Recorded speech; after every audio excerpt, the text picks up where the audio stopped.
स्वाति रायना, नोटबंदी और जीएसटी के बाद एक और बदलाव आपके दरवाजे पर दस्तक देने जा रहा है।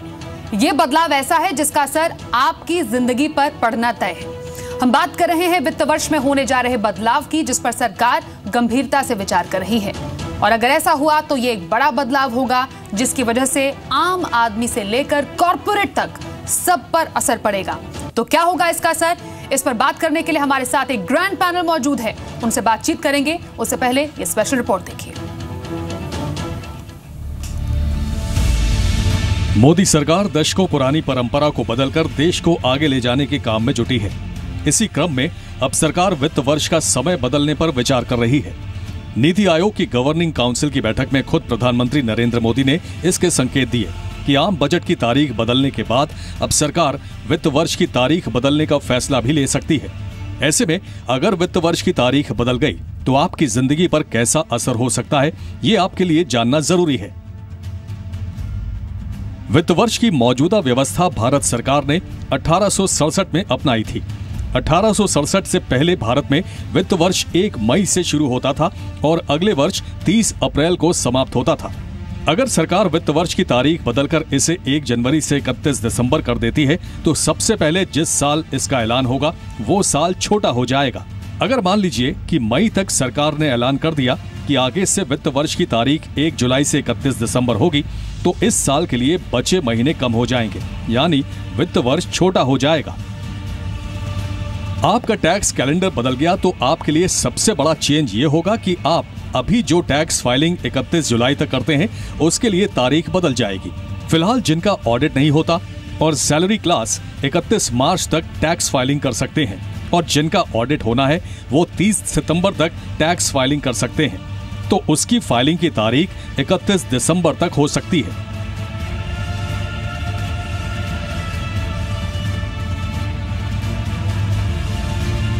आपका टैक्स कैलेंडर बदल गया तो आपके लिए सबसे बड़ा चेंज ये होगा कि आप अभी जो टैक्स फाइलिंग 31 जुलाई तक करते हैं उसके लिए तारीख बदल जाएगी।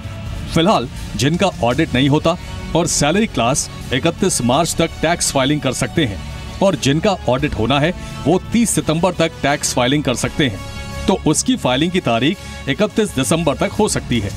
ठीक इसी तरह कंपनियों की टैक्स फाइलिंग भी बदल जाएगी।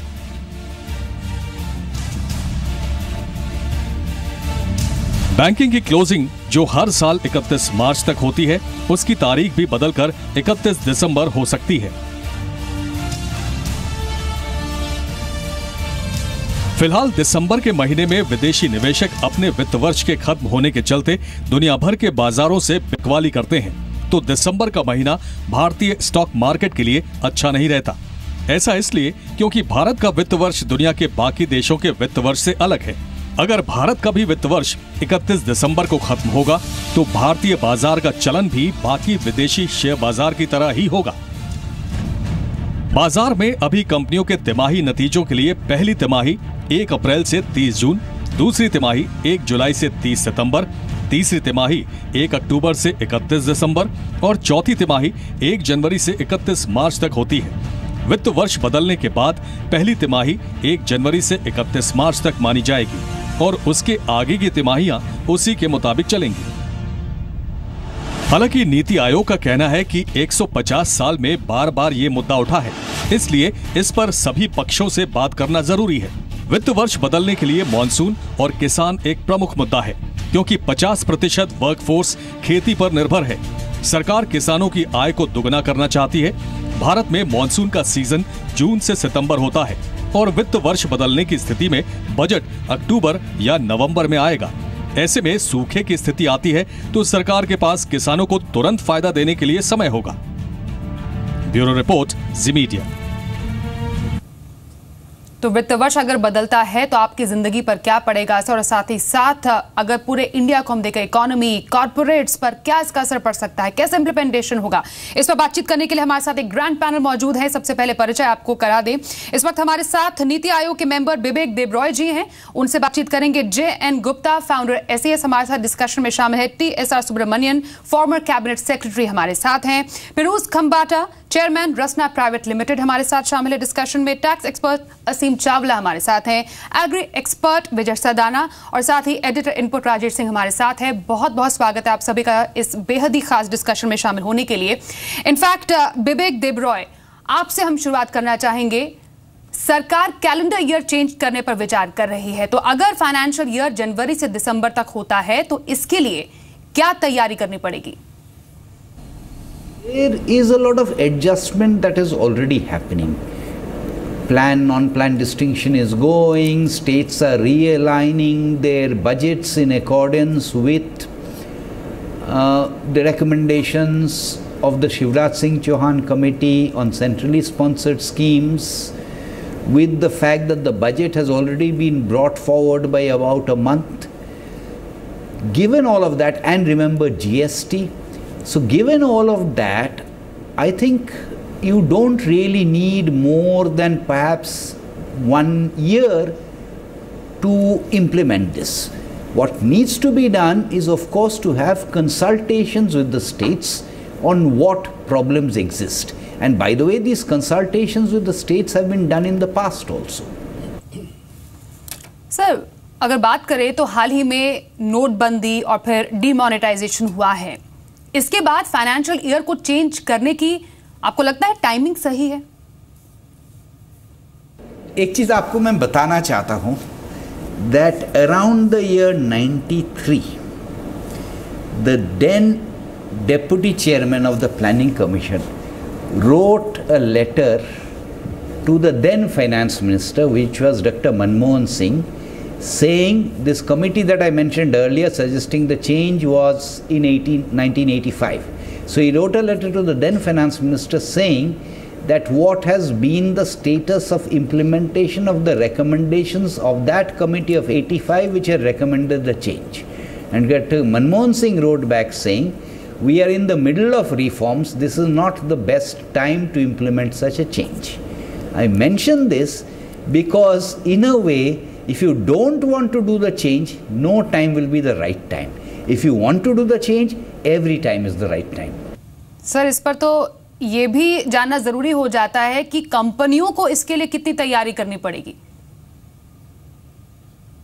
No, that is not true. That is not true.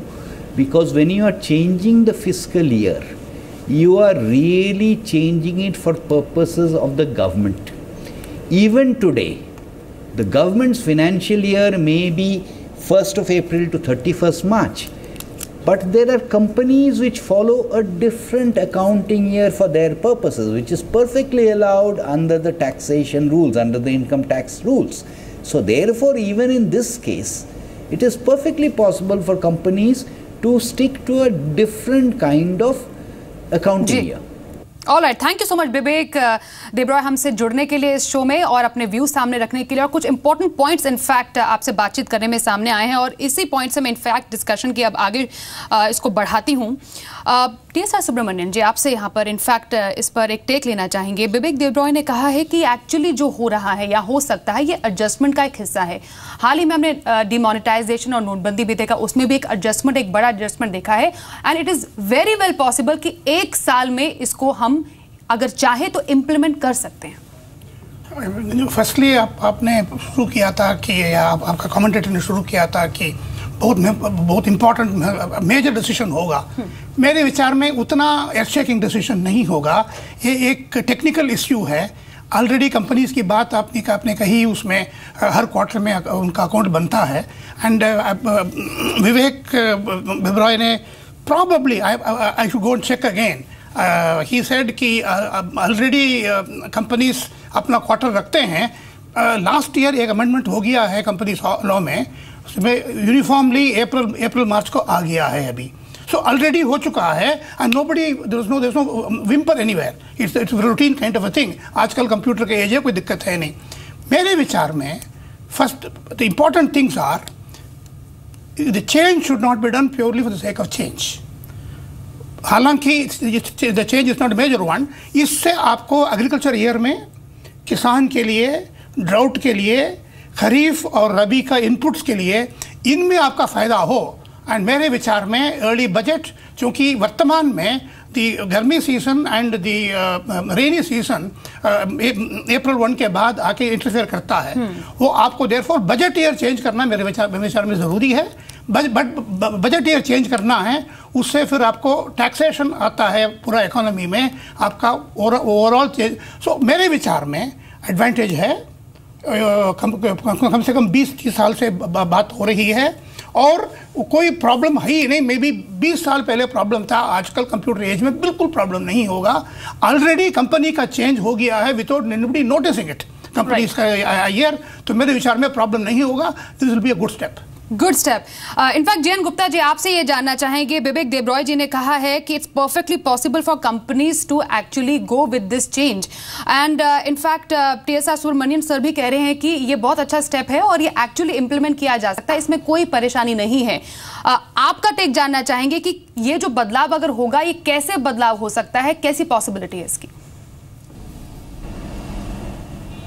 इसमें पहले तो एक चीज़ करेक्ट करना चाहूँगा। जैसे सुब्रमण्यम साहब ने बोला कि कंपनीज एक्ट में जो आया था उसमें सब कंपनीज के लिए यूनिफॉर्म कर दिया गया था अप्रैल टू मार्च वाला, लेकिन उसमें एक ऑप्शन ये भी दिया गया था कि जिस कंपनी को अगर नहीं करना है तो वो कंपनी लॉ बोर्ड से परमिशन लेके चालू रख सकती है। तो बहुत सारी कंपनियाँ आज भी वो कैलेंडर ईयर फॉलो करते हैं।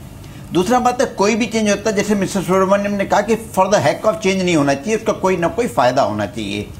और आज की डेट में दूसरी चीज़ है कि देखिए, आप अगर इसकी हिस्ट्री देखें तो 1968 में भी अटेम्प्ट किया गया था फाइनेंशियल ईयर चेंज करने का। अब जैसे बताया गया कि 85 में भी किया गया था, एल.के. झा साहब कमेटी की बनी थी। तो आप हमको देखना चाहिए कि आज से और उसमें बहुत चेंज हो चुका है। पहले तो ये हो चुका कि पहले बजट एक बहुत सिक्रेटिव एक्सरसाइज हुआ करती थी, उससे बहुत सारी चीज़ें डिपेंडेंट होती थी। अब आज की डेट में जो टैक्स रेजीम है वो इतना सेंसिटिव नहीं रह गया है बजट के एक्सरसाइज से। दूसरा क्या है कि आजकल जो जितनी भी टेक्नोलॉजी आ गई है, जितनी भी सेफ्टी, उससे हर चीज़ बड़े फास्ट हो जाती है।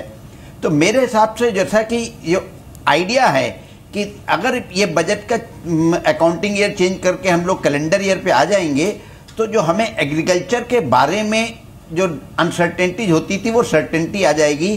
तो इस बेसिस पे अगर फ़ायदा है तो हमें करना चाहिए। लेकिन दूसरा हमें फ़ायदा ये भी नज़र आता है कि आज की डेट पे जितनी भी मल्टीनेशनल कंपनी हैं वो अधिकतर अकाउंटिंग ईयर जो है तो फाइनेंशियल ईयर होता है।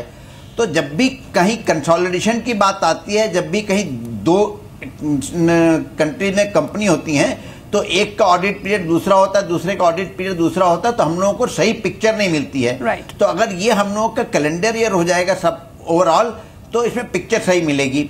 अब इसमें इशू ये है कि हमको सबसे पहले डिसाइड करना चाहिए कि हमारा पॉलिसी क्या है, किस पॉलिसी की वजह से हम ये चेंज कर रहे हैं, इसका प्रोसीजर क्या होगा और इसका इम्पैक्ट क्या आएगा। ये जब तीनों पहलू पे बात होगी तो इसमें क्या होगा कि आगे का रास्ता निकल के आएगा। और मेरे हिसाब से अगर इंटेंशन है सरकार की तो उसको कर लेना चाहिए, अगर वो टेंजिबल बेनिफिट दिखाई देते हैं। राइट सर, आपने बहुत इंपॉर्टेंट पॉइंट यहां पर किया, क्योंकि यहां पर मंशा की बात हो रही है, इंटेंशन क्या है, वो है एक्चुअली मॉनसून से लिंक करने की बात यहां पर चल रही है। एंड यहां पर मैं विजय सरदाना जी आपसे ये जानना चाहूंगी, क्योंकि सरकार ने साफ तौर पर कहा है कि क्योंकि जो मॉनसून होता है जुलाई टू सितंबर के बीच में होता है, उसका आकलन करना काफी इंपॉर्टेंट हो जाता है। अगर हम इसको फाइनेंशियल ईयर को चेंज करके कैलेंडर ईयर कर देते हैं तो किसानों के हित में ये होगा, किसानों को दिसंबर के बाद जनवरी तक पैसा मिल सकेगा, जो इम्प्लीमेंटेशन प्रोसेस होगा और आर्थिक स्थिति में थोड़ा बदलाव आ सकता है। तो वाकई किसानों के हित में होने जा रहा है, हो सकता है वित्त वर्ष चेंज करना। देखिए, जहाँ तक खेती की बात है और फाइनेंशियल ईयर की बात है, अगर आप ज़मीनी हकीकत से देखें, इससे खेती पे और किसानों पे कोई फ़र्क नहीं पड़ता है। खेती का अपना एक सीज़न है। अगर आप देखें जिस तरह से क्लाइमेट चेंज का इफ़ेक्ट है, सोइंग सीज़न और हार्वेस्टिंग सीज़न में हम बदलाव देख रहे हैं। एक एक महीना करीब हार्वेस्टिंग और सोइंग शिफ्ट होता जा रहा है। तो अगर ये कहें कि साहब फाइनेंशियल ईयर बदलने से किसानों का भला होगा, ये एक विश लिस्ट हो सकती है, क्योंकि अगर हम सिर्फ मॉनसून को ही खेती की सक्सेस फैक्टर मानते हैं तो फिर गवर्नेंस का रोल क्या रहा? तो फिर तो भगवान भरोसे सब चल रहा है, और जिस बार सूखा पड़ेगा तो किसान वैसे भी दुखी रहेगा, चाहे वो सीज़न या कैलेंडर ईयर कुछ भी रहे। लेकिन जो सबसे इम्पॉर्टेंट चीज़ है कि कैपिटल गुड सेक्टर को बहुत बड़ा फ़र्क पड़ेगा, क्योंकि हिंदुस्तान में अगर आप ध्यान से देखें तो नवंबर के आसपास हमारे यहाँ मेजर फेस्टिवल सीजन होता है, अक्टूबर नवंबर। अगर नया फाइनेंशियल ईयर जनवरी में शुरू होगा तो इसका मतलब दूसरा एक महीना आपके पास बचता है, वो है दिसंबर। अगर आप देखें आज हिंदुस्तान में कंज्यूमर बिहेवियर, एक टाइम आता है शॉपिंग का फेस्टिवल के आसपास, दिवाली के आसपास। दूसरा जो मेजर कैपिटल गुड्स परचेज होती है वो होती है एन वक्त फाइनेंशियल ईयर से पहले। मार्च का एक सीजन आता है ताकि कंपनी अपना पुराना स्टॉक निकालती हैं, तो क्योंकि बहुत सारे कॉर्पोरेट हाउसेज और जो लोग प्रोफेशनल्स हैं वो उस पर डेप्रिसिएशन क्लेम करना चाहते हैं पिछले फाइनेंशियल ईयर का। लेकिन क्या होगा अब कि जब आप फाइनेंशियल ईयर बदलेंगे तो एक तो शॉपिंग सीजन आपका आया फेस्टिवल में, उसके बाद दूसरा शॉपिंग सीजन तुरंत आ जाएगा दिसंबर में। ये इफेक्ट पड़ेगा कार कंपनीज, स्कूटर कंपनीज या कैपिटल गुड्स को कि जो उनको एक मार्केट मिलता था मार्च में अब वो नहीं मिलेगा। तो पूरा सीजन एक डल सीजन चलेगा आपका 6, 7, 8 महीने तक। एक तरफ आपका पीक लोड आएगा प्रोडक्शन का और दूसरी तरफ एकदम डाउन आएगा अगर हम करंट कंज्यूमर बिहेवियर को देख के चले। ये बहुत बड़ा फर्क आएगा और कैपिटल गुड्स इंडस्ट्री खासकर उस पे कैसे इफेक्ट पड़ेगा, क्योंकि अगर उनको पूरा सीजन कैपिटलाइज करना है फेस्टिवल प्लस दिसंबर नए फाइनेंशियल ईयर को अगर मैं लूं तो उनको अपनी पीक कैपेसिटी को बढ़ाना पड़ेगा और वही पीक कैपेसिटी ऑफ सीजन में खाली रहेगी और अंडर कैपेसिटी चलेगी। ये एक चैलेंज रहेगा कि कैश फ्लो मैनेजमेंट कैसे होगा कंपनियों का, किस तरह से इन्वेंट्री मैनेजमेंट होगा। ये बात मुझे लगता है भारत सरकार को सोचना पड़ेगा, क्योंकि बाकी कंट्रीज में इस तरह का फेस्टिवल सीजन नहीं आता है और ये एक यूनिकनेस है हिंदुस्तान की। इस बात को समझ के मुझे लगता है कि जो कैपिटल गुड्स इंडस्ट्री है उसके साथ भारत सरकार को कंसल्टेशन करना चाहिए। कंजम्पशन इंडस्ट्री को कोई फर्क नहीं पड़ेगा। एक फायदा जो होगा वो होगा हमारे रिसर्चर्स को कि कंपैरिजन इजी होगा।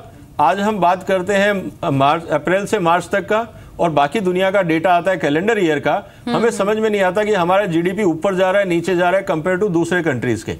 अब ये होगा कि जो रिसर्च है, जो सेकेंडरी डेटा का ऊपर जो एनालिसिस होता है वो आपको क्लैरिटी हो जाएगी in comparison to rest of the world. तो डॉक्यूमेंटेशन और पेपर वर्क वाले जो लोग हैं उनके लिए सुविधा होगी। आम आदमी को कोई फर्क नहीं पड़ेगा, खेती में कोई फर्क नहीं पड़ेगा, कैपिटल गुड्स इंडस्ट्री को फर्क पड़ेगा।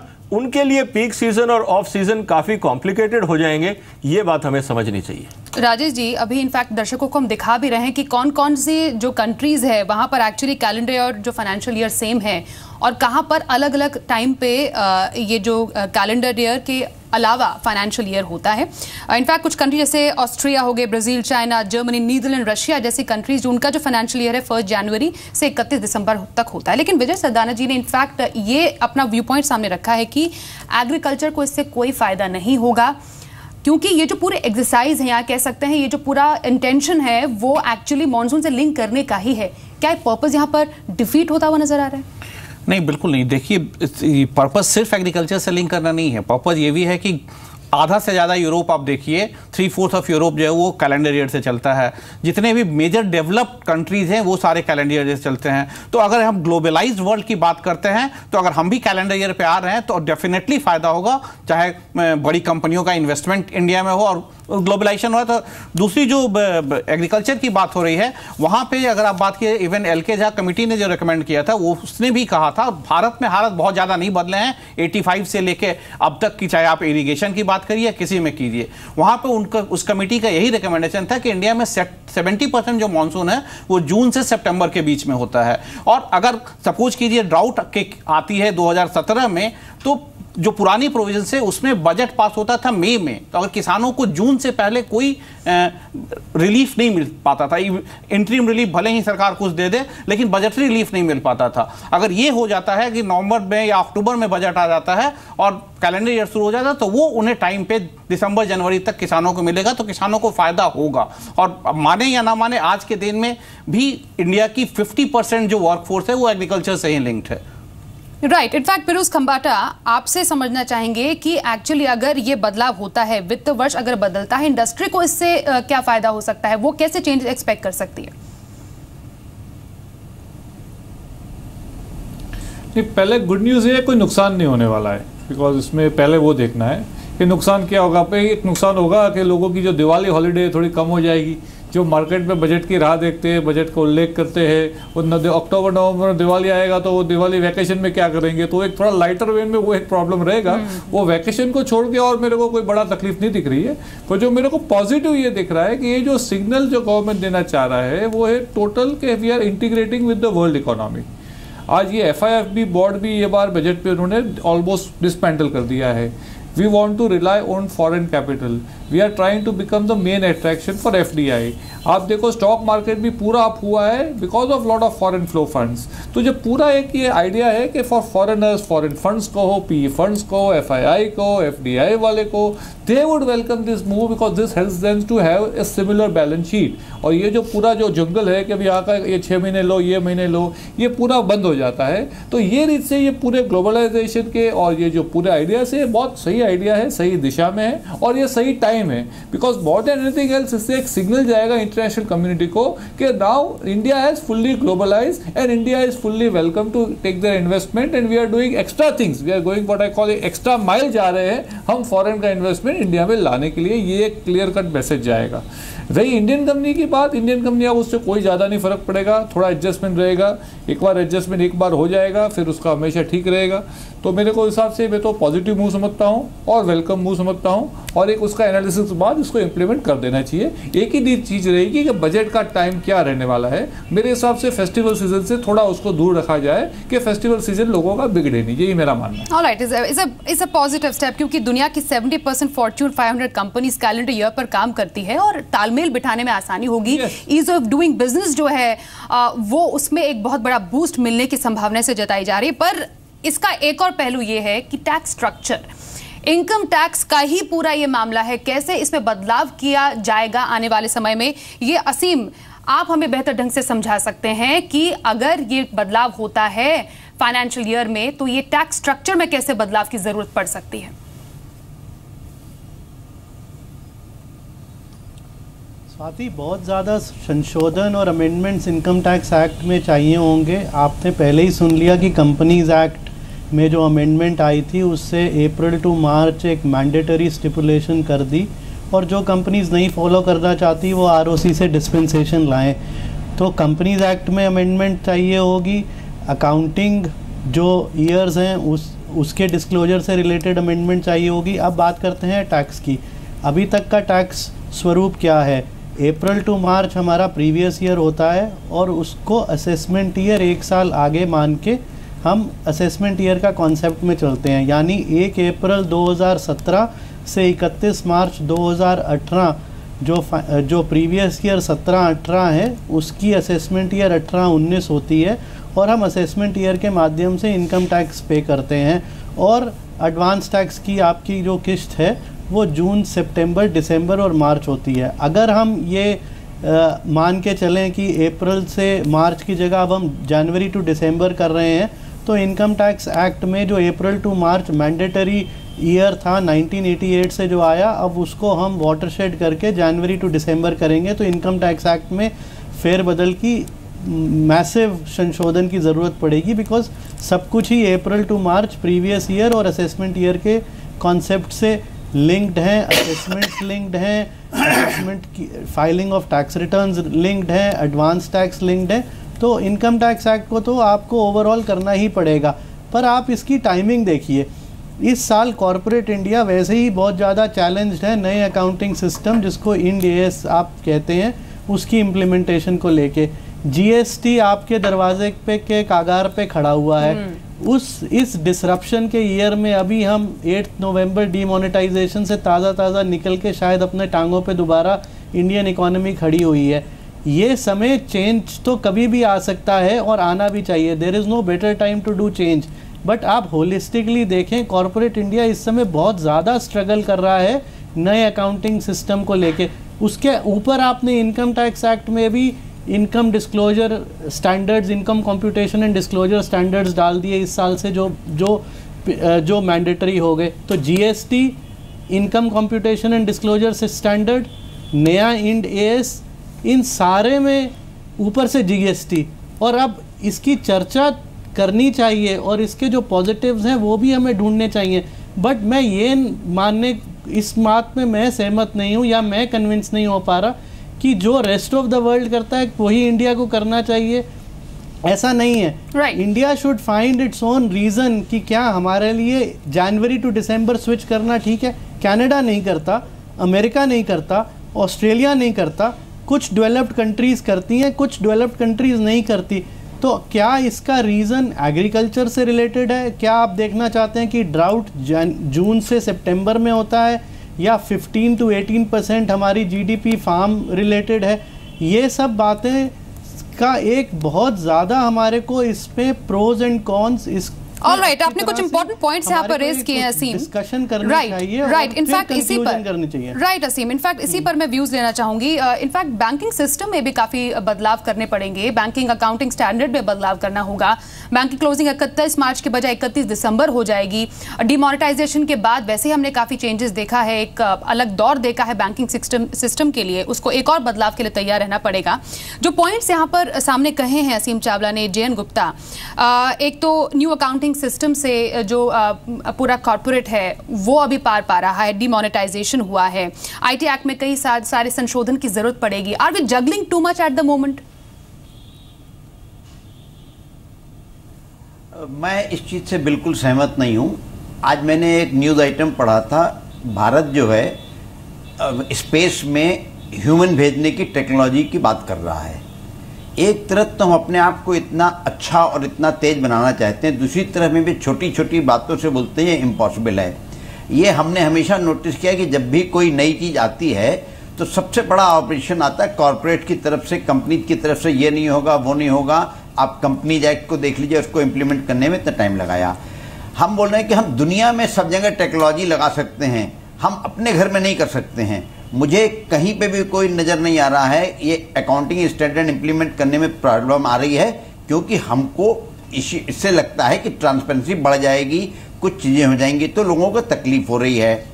डिमोनेटाइजेशन में भाई आप मुझे याद है कि 1993 में जब म्यूचुअल फंड आया था पहली बार मॉर्गन स्टैनले का, तो 2 किलोमीटर लंबी लाइन लगा के लोगों ने पैसा जमा किया था। यहाँ अगर हमको डिमोनेटाइजेशन के लिए हमें आधा किलोमीटर लंबी लाइन लगानी पड़ी तो हमें तकलीफ हो रही थी। तो हम लोगों का ये माइंडसेट है, हमें इस माइंडसेट से बिल्कुल चेंज करना चाहिए। हाँ, लेकिन सिर्फ फॉर हेक ऑफ इट नहीं चेंज करना चाहिए। अब मैं एक एक करके बात करता हूँ कि किसानों को डायरेक्ट कोई फायदा नहीं होगा, फायदा होगा हमारी बजट प्रोसेस में, कि हमको जो डेटा है जिसके बेसिस पे हमको बजट बनाना है वो ऑथेंटिक डेटा होगा। अगर ऑथेंटिक डेटा हो तो हम अपनी पॉलिसी उसी हिसाब से बना पाएंगे। दूसरा, अभी जो बोला कि हमको बाकी दुनिया को फॉलो नहीं करना चाहिए बल्कि हमको देखना चाहिए कि हमारे लिए बेनिफिट क्या है, बट साइड बाय साइड उन्होंने ये भी बोला कि अमेरिका फॉलो नहीं करता है, कनाडा फॉलो नहीं करता है। मुझे किसी कंट्री से मतलब नहीं है, मुझे मतलब है कि क्या मेरे लिए बेहतर होगा। आज मेरे लिए बेहतर ये है कि आज हम जब इंटरनेशनल इंटीग्रेशन की बात करते हैं तो अगर मेरी 6 सब्सिडरी मेरी कंपनी की यूएसए में है और बाकी यहाँ है, तो यूएसए वाली कंपनी तो कैलेंडर ईयर फॉलो करती है, मैं अप्रैल टू मार्च फॉलो करता हूँ। तो हम दोनों का जब कंसोलिडेशन होता है तो दोनों का ऑडिट पीरियड अलग अलग होता है, तो डेटा कंपेरेबल नहीं होता है। तीसरी चीज़ ये है कि आप कोई भी डेट ले लीजिए आर्बिट्ररी, कुछ ना कुछ तो परेशानी होगी, कहीं ना कहीं तो उसमें निगेटिव होगा। हमको ये देखना चाहिए कि होलिस्टिकली ऑब्जेक्ट करें कि हमारा ऑब्जेक्टिव क्या है, हमारा क्या ऑब्जेक्टिव मीट होगा उससे। दूसरा, इस ऑब्जेक्टिव को मीट करने में क्या प्रोसीजर होगा और क्या इम्पैक्ट होगा, और उस इम्पैक्ट को मिनिमाइज करने की ज़रूरत है। ये मैं बिल्कुल, जैसे आपने बोला बैंकों को चेंज करना पड़ा, फाइनेंशियल ईयर चेंज करना कोई पहाड़ मूव करने की बराबर बात नहीं। आप कितनी भी कंपनी को देखिए, जो सावला साहब बोल रहे थे उनसे पूछिए कि कितनी कंपनी हर बार कभी 18 महीने का फाइनेंशियल ईयर कर देती हैं, कभी 9 महीने करती, 6 महीने का, जो उनको जो एडवांटेज दिखता है वो उसी हिसाब से अपना फाइनेंशियल ईयर चेंज करते आते हैं। तो जब अपने बेनिफिट के लिए आप कर सकते हैं, तो अगर भारत सरकार का कोई नियम है तो उसको क्यों नहीं इंप्लीमेंट कर सकते हैं। ऑलराइट, असीम चावला यहाँ पर कुछ बोलना चाह रहे हैं, उसके बाद मैं टीएसआर सुब्रमण्यम जी के पास जाऊंगी। असीम।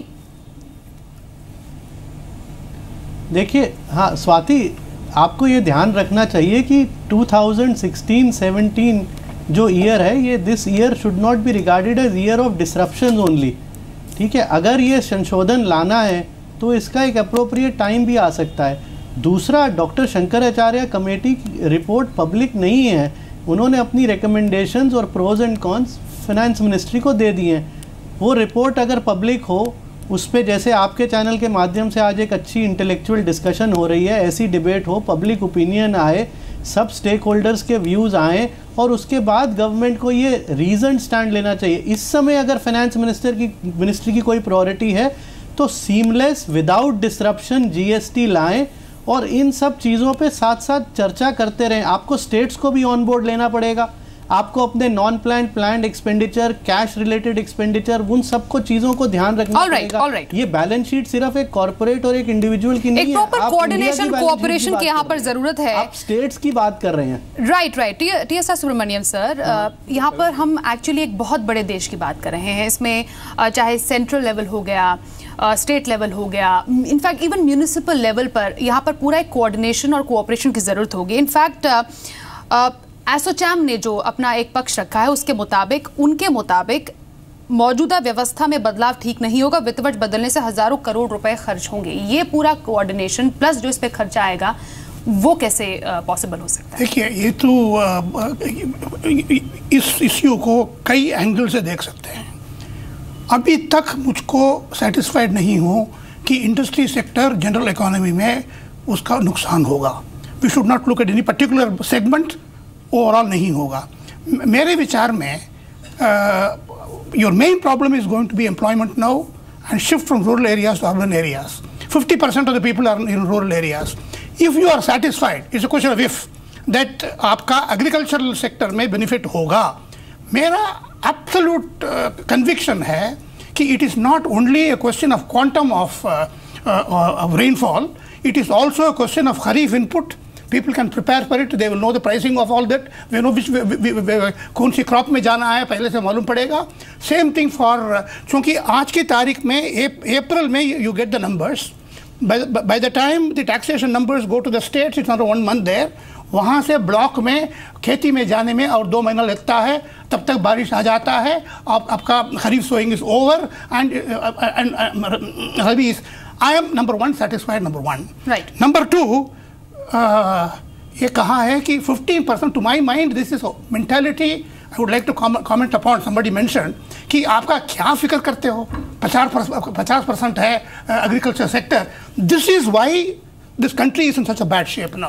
50% of people there and urban slums have come. I think this mentality has to go. We've got to, they are even, in fact, we should now bring your agri sector from 15% to 25%. In my view, today it will be, it can't be done from 18 January. कम से कम 1 या 2 साल आपको advance preparation के लिए देना पड़ेगा। Everybody will prepare, it will be seamless compared to demonetisation, it will be 1/10 और less pain and the benefit is going to be very large, like the benefit 1-2 साल का वक्त इन द लॉन्ग टर्म। 1-2 साल का वक्त यहाँ पर definitely लग सकता है प्रिपरेशन के लिए। पिरूज, इनफैक्ट यहाँ पर यह माना जा रहा है कि कंप्लायंस के लिए इस पूरे सिस्टम के कंपनीज को काफी खर्चा करना पड़ेगा, कुछ हर्डल्स इसमें आ सकती है। इसको लेकर अब एक्चुअली क्या तैयारियां की जानी चाहिए? नहीं, पहले तो मैं मानता नहीं हूँ कोई ज़्यादा खर्चा होगा कि उस पर क्या खर्चा है। It's a matter of just a change.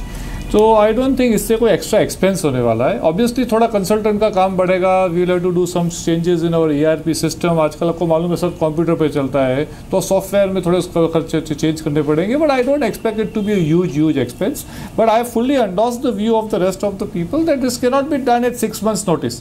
और ये डिमोनेटाइजेशन के साथ कंपेयर करना बिल्कुल मुनासिब नहीं है, बिकॉज वो तो एक अलग ही चीज़ थी और वो एक सरप्राइज था। That was surprise was needed. इसमें तो कोई सरप्राइज नहीं है। आप आराम से आज से नक्की कर दो कि भाई 1 January 2019 से लाएंगे, 20 से लाएंगे। So the whole country has time to prepare for it. तो इसमें कोई मेरे हिसाब से सरप्राइज नहीं होने वाला है। इसको पूरा मैं तो एक ही नज़र से देखता हूँ कि we are giving a whole message to the world that India is now become truly global. और हम वर्ल्ड लोगों को बताना चाह रहे हैं हम आपके साथ हैं, we are more what I call welcoming foreign investment। ये पहला मैसेज है। और इसका फायदा ये होगा कि फॉरेन कंपनियों को जो इंडिया में इन्वेस्टमेंट करना है उनको ये ज़्यादा इन्वेस्टमेंट करने में एक जात की सहूलियत होगी। आपने जो बोला थोड़ा ईज ऑफ उनका बिजनेस होगा, मैं ये एंगल से उसको देख रहा हूँ। और कंपनी को इसको कोई ज़्यादा खर्चा या कोई ज़्यादा मेरे को उसके तकलीफ की कोई गुंजाइश दिखती नहीं है। और ये वेलकम स्टेक है मेरे हिसाब से। इसको 1 January 2019 से कर देना चाहिए। जी बिल्कुल, ये मेरा मकसद, इनफैक्ट मकसद यही है हमारा आज ये एक्चुअली डिबेट करने का और सबका व्यूज लेने का कि एक्चुअली ये जो इम्प्लीमेंटेशन आगे आने वाले टाइम में प्रपोज्ड है, इसका क्या फायदा हो सकता है, कैसे आगे बढ़ सकता है। Rajesh ji, in fact GST roll out होने में कम टाइम बाकी है, उसके लिए एक रिफॉर्मल चेंज आने जा रहा है टैक्स स्ट्रक्चर में। अब ये जो चेंज होगा, दोनों हम एक्चुअली अपने चैनल पर भी लगातार जीएसटी से रिलेटेड शोज चला रहे हैं कि क्या बदलाव हो सकते हैं। अब इन पॉसिबल बदलावों के बारे में भी हम ये पूरा डिस्कशन कर रहे हैं। अब आने वाले टाइम में आपको क्या लगता है कि कैसे ये पूरा एक रोल आउट ये सिस्टम हो सकता है?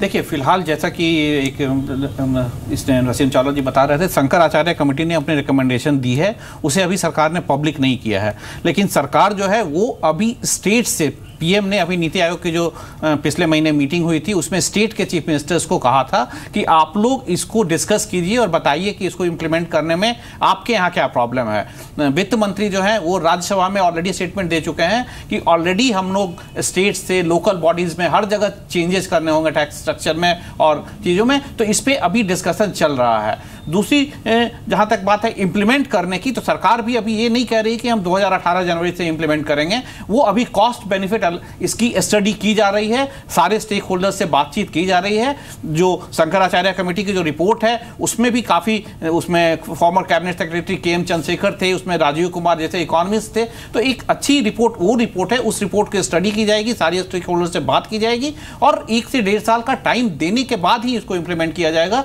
इसको नोटबंदी जैसा एक सरप्राइज अनाउंसमेंट करके नहीं किया जाएगा। तो यहाँ पे प्रॉब्लम नहीं होगी और इसके फायदे जैसे कि सारे स्पीकर्स बता रहे हैं कि ऑब्वियसली इंडियन इकोनॉमी को, जीडीपी को, हर चीज में फायदा होगा। लेकिन विजय सरदाना जी ने बहुत क्लियरली बोला है कि उन्हें ऐसा नहीं लगता कि एग्रीकल्चर के लिए एक बहुत बड़ा रिफॉर्मल स्टेप ये हो सकता है। इसके पीछे इनफैक्ट एक और हम आपसे रीज़न लेना चाहेंगे, क्योंकि एग्री रिफॉर्म को लेकर एक्चुअली सरकार ने बहुत कदम उठाए हैं। किसानों की इनकम डबल करने का पूरा एक लक्ष्य रखा गया है, कैसे एग्री सेक्टर में ज़्यादा से ज़्यादा रिफॉर्म हो, और इसके पीछे एक बहुत बड़ा मकसद यही बताया जा रहा है, क्योंकि बार बार इंटेंट और इसके पीछे मकसद क्या है इसको लेकर एक बहुत बड़ा मुद्दा सामने आया है।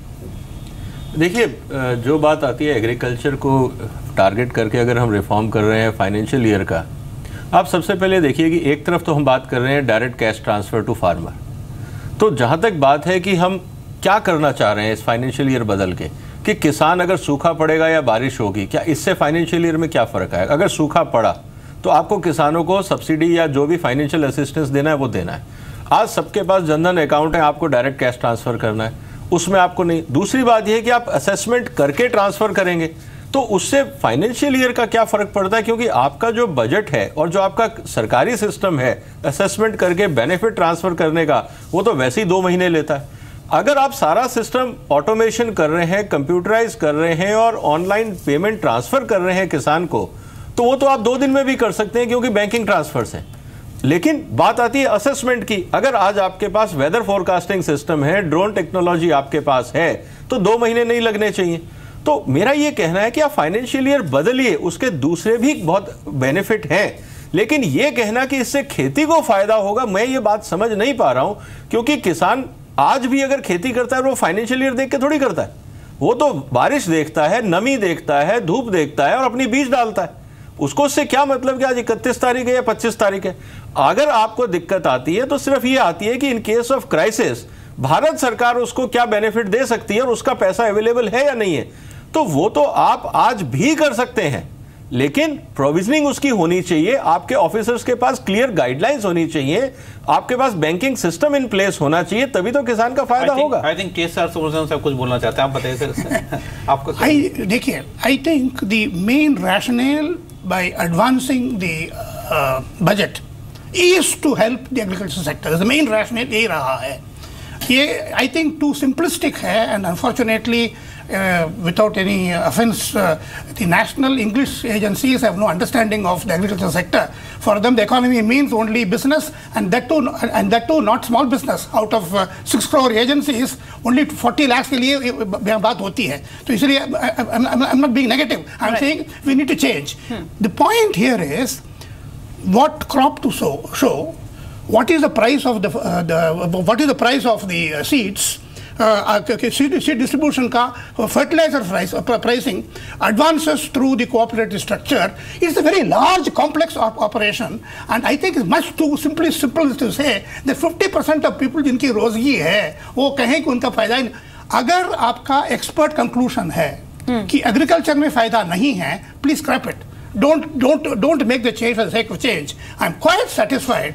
I think we should now get a group of experts, actually experts, who know financing of agriculture, and get them to study and say benefit है या नहीं है. That should determine your final course of action. विजय सदाना कुछ बोलना चाह रहे, फिर हम एक छोटा सा ब्रेक लेंगे। देखिए, जो मैं सर की बात को डिनाई नहीं कर रहा हूँ, लेकिन मेरा ये कहना है कि अगर आप प्रैक्टिकल सिचुएशन ग्राउंड पे देखिए, बजट से या फाइनेंशियल ईयर से कौन सी वैरायटी आएगी, कौन सा प्राइस डिस्कवरी होगा, किसान को कितना मिलेगा, इसका कोई लेना देना नहीं है। आज भी आप मेरे को बताइए, देखिए सर, आज भी बताइए कि आप भारत सरकार डिसाइड करती है कौन सा बीज लेगा किसान? क्या भारत सरकार डिसाइड करती है कि फसल का क्या रेट बिकेगा? भारत सरकार एमएसपी डिसाइड करती है, वो भी किसान को नहीं मिलता है। तो कहने का मतलब ये है कि हम ये कहना चाह रहे हैं कि किसान क्या भारत सरकार की पॉलिसी देख के खेत में उतरता है? ऐसा नहीं है। हकीकत यह है कि किसान बाजार को देख के चलता है और बाजार वैसे ही चलता रहेगा। जिस चीज की बाजार में डिमांड होगी, चाहे फाइनेंशियल ईयर कुछ भी हो, किसान वही उगाएगा। जिस चीज में उसको पैसा मिलेगा वो कोशिश करेगा कि वो बेचे। कुल मिला के मेरा ये कहने का मतलब है कि अगर हम सिर्फ ये समझें कि monsoon is going to decide the future of Indian economy, तब आप कर सकते हो, लेकिन इसका मतलब ये है कि हम पूरी इकोनॉमी को भगवान भरोसे ही चलाना चाह रहे हैं। All the best. ऑलराइट, यहाँ पर एक छोटे से ब्रेक के लिए रुकेंगे, क्योंकि यहाँ पर अब समझना जरूरी है कि इस कदम से एक्चुअली हम कैसे बदलाव की बात कर रहे हैं। तो मोदी सरकार दशकों पुरानी परंपरा को बदलकर देश को आगे ले जाने में के काम में जुटी हुई है, और इसी क्रम में अब सरकार वित्त वर्ष का समय बदलने पर विचार कर रही है। और यही है हमारा आज का बिग स्टोरी बिग डिबेट, और इस पर आर्गुमेंट के कुछ पॉइंट देना चाह रहे थे जयंत गुप्ता सर। मैं ये बोल रहा हूँ, हम लोग बड़ा कंफ्यूज कर रहे हैं कि एग्रीकल्चर को फ़ायदा होगा, किसान को फ़ायदा होगा। देखिए, इससे किसी पर्टिकुलर किसान को फ़ायदा नहीं होगा, किसी एग्रीकल्चरिस्ट को फ़ायदा नहीं होगा। आपको समझना चाहिए कि बजट क्या है। बजट इज एक्सरसाइज ऑफ कि हमारे रिसोर्सेज क्या है और उसका प्लान्ड एक्सपेंडिचर क्या है। तो इससे फ़ायदा ये होगा कि जब हम बजट नवंबर में देंगे तो हमें क्या है कि मानसून हो चुका है, तो उससे हमें मालूम है कि खरीफ का क्या एस्टिमेट होगा और फिर रबी की क्रॉप का क्या एस्टिमेट होगा, बैरिंग अनफोर्सिड सर्कमस्टेंसेस। तो आज की डेट में जो हमारा एस्टिमेशन है उससे हमारा बेहतर एस्टिमेशन होगा इस चीज़ का। तो उससे सरकार ये डिसाइड कर सकती है कि इस साल हमारा एग्रीकल्चर की उपज इतनी होगी, ये एस्टिमेशन है, इसके बेसिस पे हम इतने रिसोर्सेज इस चीज़ के लिए एलोकेट करेंगे, इस चीज़ के लिए एलोकेट करेंगे। मान लीजिए कभी अनफॉर्चुनेटली मानसून सही नहीं हुआ, तो सरकार पहले से प्लान कर सकती है कि चूंकि इस साल मानसून अच्छा नहीं हुआ है तो हमको इस सेक्टर के लिए ज़्यादा रिसोर्सेज एलोकेट करने की जरूरत है। सो ये रिसोर्स एलोकेशन की एक्सरसाइज में इसमें फायदा मिलेगा, and that is what is need for a budget. Budget making में जितना रियलिस्टिक हम एजम्पशन करेंगे, असेसमेंट करेंगे अपने रिसोर्स जनरेशन का, जितने प्लानिंग कर पाएंगे एक्सपेंडिचर की, वो बेटर एक्सरसाइज होगी। अदरवाइज क्या होगा कि आप अभी तक जो बजट एस्टिमेशन है they go haywire because you have a uncertain element. अब दूसरा हम बोल रहे थे कि मानसून के ऊपर पे हमारा बजट बनेगा। As long as you are dependent on monsoon for agriculture, it will remain a very important factor in Indian economy, whether you like it or not. अगर हम कल को ये बोल सकते हैं कि हम बिल्कुल मानसून से इंडिपेंडेंट हो गए, then whether you have a 29th June to 28th June or whatever date, it will immaterial. Absolutely sir. In fact इसी रिमार्क्स पर मैं सबसे एंडिंग रिमार्क लेना चाहूंगी। फिरोज, इस बदलाव से क्या बदलेगा? ये सबसे बड़ा सेंटिमेंट है। अभी आप जब ब्रेक दिया तो हमारे एक सीए फ्रेंड है, उसका ही फोन आया था, he is working for the big five, he was very happy, he is working for the big five accounting firms. कहता है कि इससे पूरा कंसोलिडेशन में, इन्वेस्टमेंट में हेल्प मिलेगा। और once again I am saying कि आज इंडिया को पूरा ग्लोबल होना है। अगर मैक्सिमम कंपनी में अगर कैलेंडर ईयर है तो हमको इसको अडेप्ट करना चाहिए। It's a matter of time. आप जनवरी 19 से करोगे, जनवरी 20 से करो, I think industry will welcome it, everybody will welcome it. I think that is my take on this. Asim, आप कुछ बदलाव देखते हैं इससे? अपार्ट फ्रॉम टैक्स स्ट्रक्चर में जो चेंजेस आने जा रहे हैं, कुछ बेनिफिट्स इससे मिलेंगे?